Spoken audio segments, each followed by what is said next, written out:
जे काही मित्रमंडळ आहेत अभ्यास करताना बघितलेलं आहे त्यांनी, जेव्हा कधी भेटतात ते मला विचारतात, अरे लहानपणी तू तर खेळत होतास, मग काय करायला पाहिजे? प्रधानमंत्री आहेत त्याच्या लहानपणीचे दोस्त आहेत, जे राष्ट्रपती त्यांच्या लहानपणीचे दोस्त आहेत, नासातल्या वैज्ञानिकाचे लहानपणीचे मित्र आहेत. पण याच्या डोक्यातच येत नाही की तो तिथपर्यंत गेलाय म्हणून. हा इथंच गल्लीत आपला दोस्त आहे.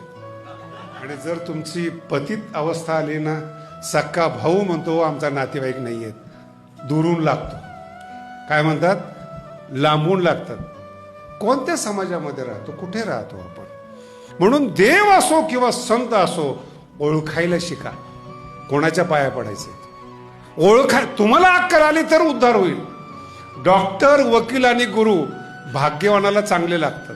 जगद्गुरु तुकोबराय सावध करतात, वृत्ती बदलणारी लोक भेटावेत. स्वभाव आम्ही वाईट आहोतच, संसारात वैतागलेलोच आहोत. एक जण त्रास देत नाही आम्हाला.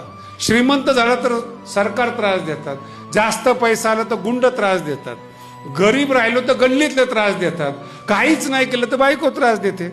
माझा आवाका पहा काय बोलतो तुम्हाला. त्रास आहेच, सोडवणार संत पाहिजे. आहे ते सांगू नका, जे सत्य आहे ते सत्यच आहे. द्विरुक्ती करू नका. बदलण्याची ताकद आहे का ते बघा.